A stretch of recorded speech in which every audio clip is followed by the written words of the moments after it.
Hello everyone, it's Jennifer and I am going to be putting together a necklace, and I have been thinking about this necklace for weeks. I had a kit that I got, not a kit, a bead mix from Kellie at Kellie's Bead Boutique that I had received, and it had these gorgeous brown beads in them, and I was able to get some. So I have a strand of these check glass beads, and they're just absolutely gorgeous.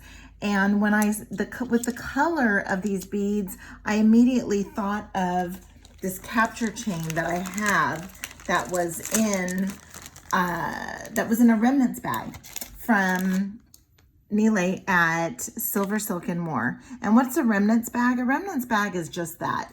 It has a bunch of different different strands of his product, and they're not in the full size. So when you order the capture chain, they come in 3 foot, 6 foot, and then maybe a 25 foot or 10 foot spool. And so what you do is you get scraps. And so like this piece that I have here was probably about 20 inches long. So, you know, a little more than a foot, and it is more than enough needed to make products or to make some projects. So I was able to make a couple of pairs of earrings using the capture chain, and I still had all this left over. And so when I saw these colors, I thought, well, I have some howlite. So I have some 8mm howlite. That's also from, and it's matte, and that's also from Kellie at Kellie's Bead Boutique, her website. And then some antique bronze crystal rondelle spacers. I'm using some Champagne Extreme Flex Soft Flex, and this is in the medium size, and I'm almost done with my 30-foot spool because I use it so much. But I used a little piece of that. Then also I have some 1.5mm, I'm almost out of this, 1.5mm of antique brown leather cording from Kellie's Bead Boutique. These come in 10-foot spools. And then I also have some little ball tips. So they're ball chain tips. These were also from Kellie's Bead Boutique. Then I also have a Tiara Cast toggle in antique bronze. So we're going to put that on there. I have some jump rings that I got from Kellie's Bead Boutique in antique bronze. And then I have a smaller, thinner jump ring for connecting the bead strand to my wire that has a barrel knot. You'll see a barrel knot. So I have a barrel knot tube. And with Kellie's kits, I have a kit right here. And this kit, the Elizabeth necklace, one of her newest kits, it does have barrel knots. And so as you can see, she does provide you with the barrel knot tube. If you're not going to be purchasing one of her kits, but you do want to make barrel knots using this tool, makes it so much easier.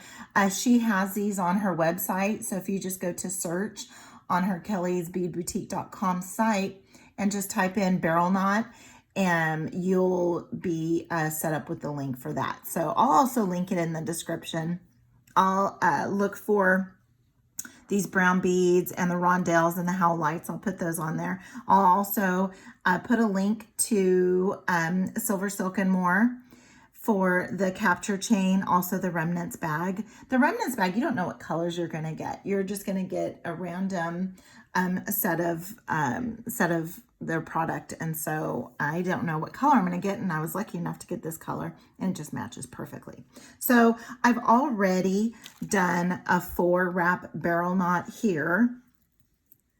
So I already did a 4-wrap barrel knot here just to cover up the ball chain tip, and just the transition from the ball tip to the capture chain. And then I also used a crimp cover. So I used a crimp cover as well. So that's what I'm going to finish off now. So I did half of it and I'm going to finish off the other half on camera so that you can see the barrel knots and see how they're done, because they're done a little bit differently. A lot of, I've seen them done differently for different people. I just do it the way Kellie taught me, or the way I learned from Kellie. And I just have never strayed away from how she does it. And I've had very good luck with my barrel knots. It took me a while to get it.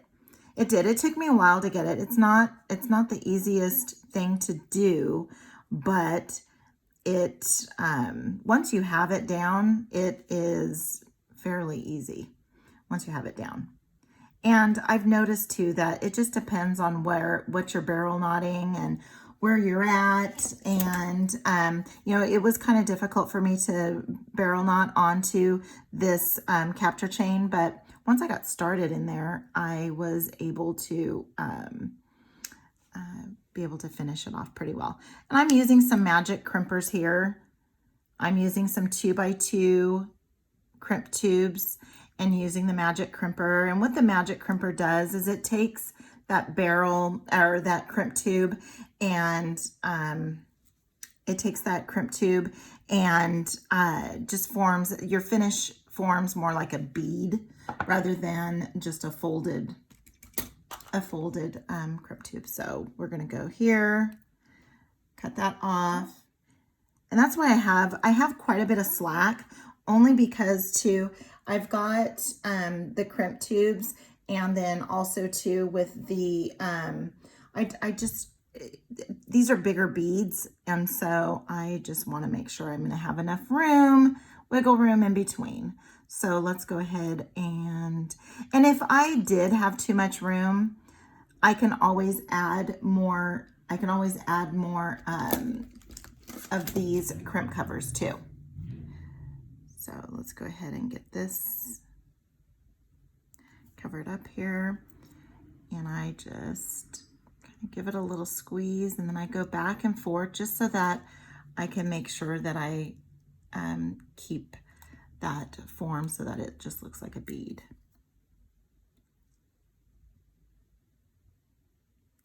Okay, so now what I'm going to do is I am going to use my chain nose pliers.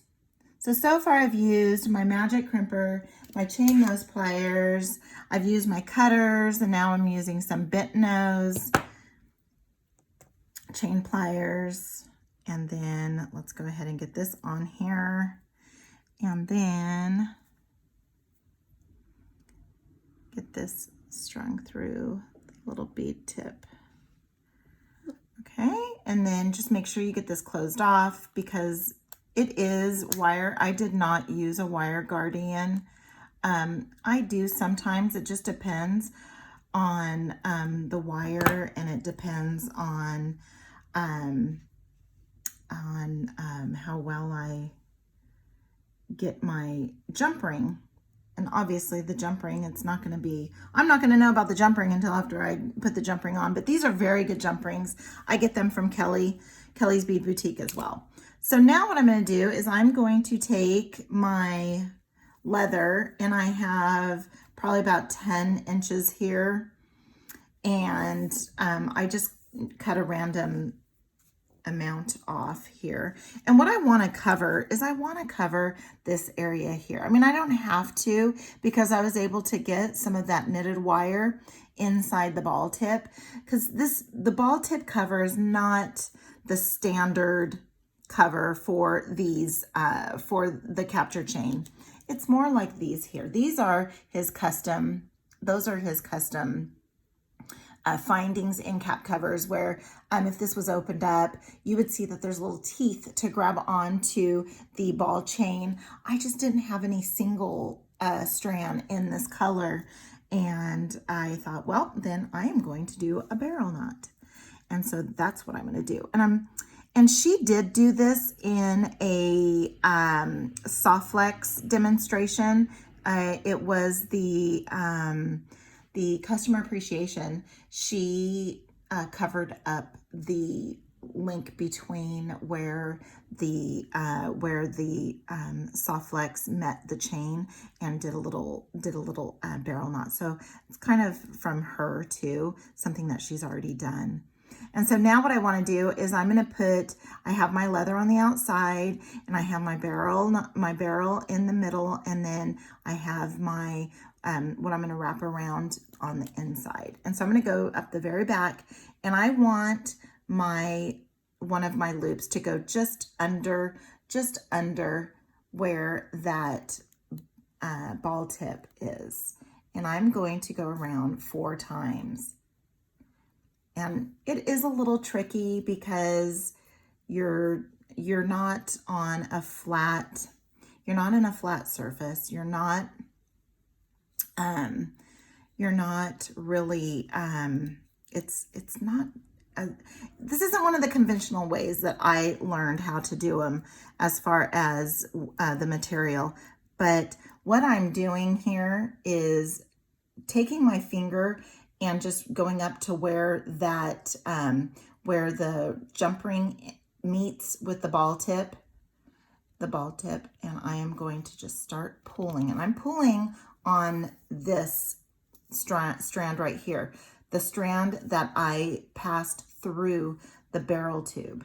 And then I am just kind of pushing and pulling a little bit here. I'm going to use my fingernail to get back over that bead tip, and just keep pulling just so lightly. You just, it's kind of a, it's a push and pull, and then just kind of be patient, because this is 1.5 millimeter. It will snap. And so now I've got that nice and tight, feels very tight, and I have it in a good place.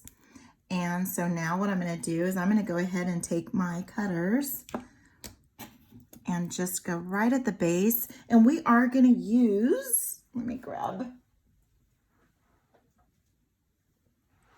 are going to use some GS Hypo cement.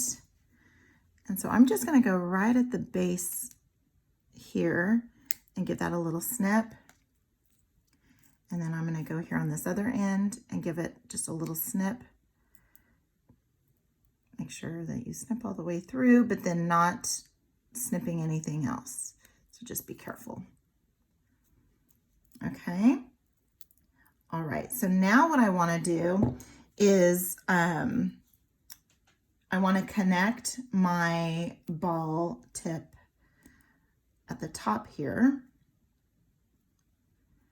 I'm just gonna so I tried using the ball chain connectors, but when because I've used this before, where I've used the ball chain connector and connected the ball chain with the soft flex, but I think because I was manipulating it and messing with it so much, it ended up snapping, and so I didn't want to risk that again. So I'm going to go ahead and just take the ball tip, put the top ball inside. Let me see here. And I just condition it by just kind of squeezing around, because that is knitted wire. And then I'm just going to put the ball in there and give it a little squeeze. And then I'm going to come in and give it a little squish. Okay, make sure it's secured. It's very secure. And now what I'm going to do is I am going to go ahead and do another barrel knot. And what I did on this end, was I didn't cover up the ball tip. So I am just going to come in with my barrel knot tube, and I only went, I think I only did 3. I only did 3. So we're going to go 1. I want to make sure I'm towards the end, and I am. 1, and I'm wrapping towards my left hand, and 3, and then I'm going to pass that through.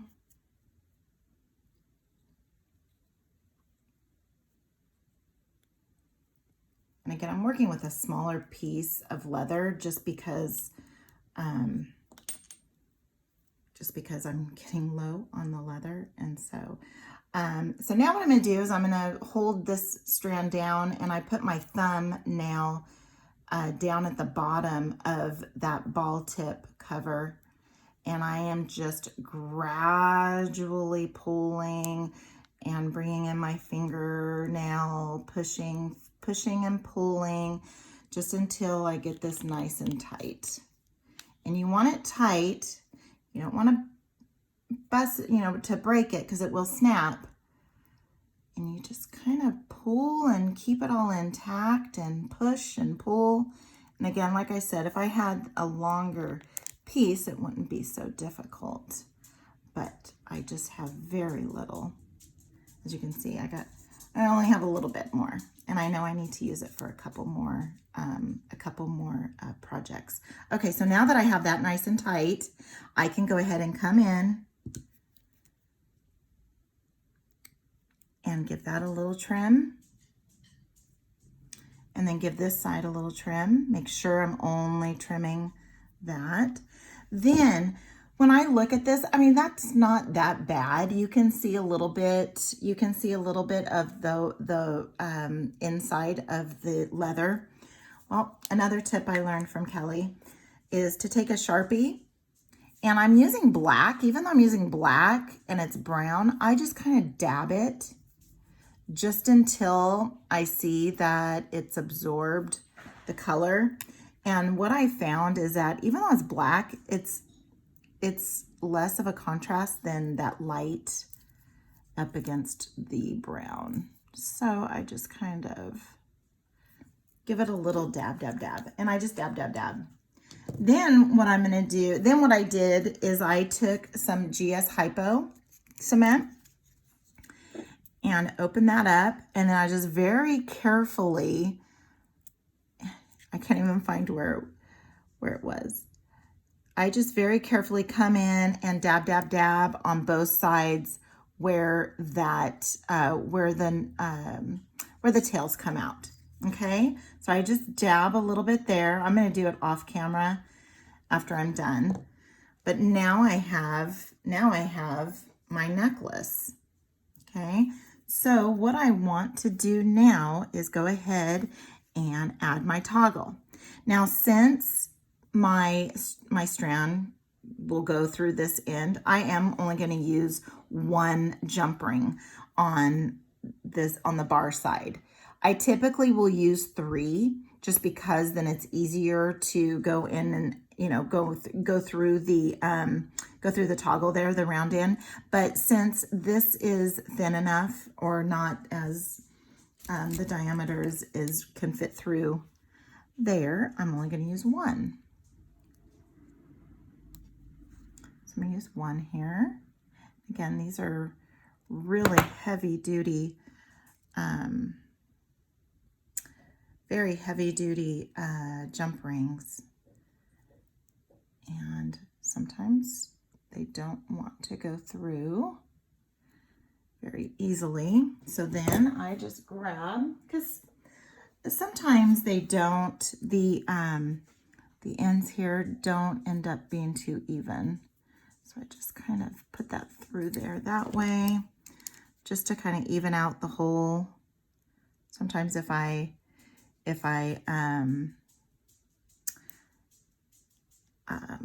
when I close it, if I don't close it evenly, and I apologize for my dog. You can hear my dog tip-tapping. Whenever I'm videotaping, he kind of freaks out. All right, so here we go here with the toggle. Now, if I had the big beads, these big chunky beads up here that it couldn't pass through this hole, I would need to make that length a little bit more. So then I would use 3 jump rings, just so that it's easier to pass through. but that's pretty good there. All right, I'm gonna go ahead and ream this one here just to make sure that it is even. I think I got this from Softflex. And then let's go ahead and get to find where the opening is, where the split. Let's get this opened, get this passed through.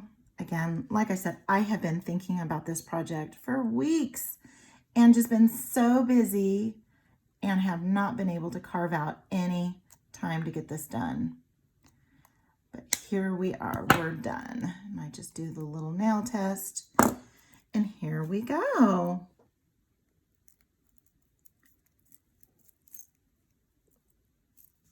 Beautiful, beautiful, beautiful. Exactly how I was wanting it to turn out. I do have a little bit of slack in here, but I'm okay with that because I, you know, got to leave room for those beads to move around. So I will put links to everything that I used if I can still find them available on their websites. But I am just loving this. And this is a shorter necklace. So this necklace is probably about maybe 20 inches long. Let me have you get in there a little bit. A little closer. There we go. And just beautiful. I love using the barrel knots and these beautiful beads from Kellie's Bead Boutique and this gorgeous capture chain from SilverSilk and more.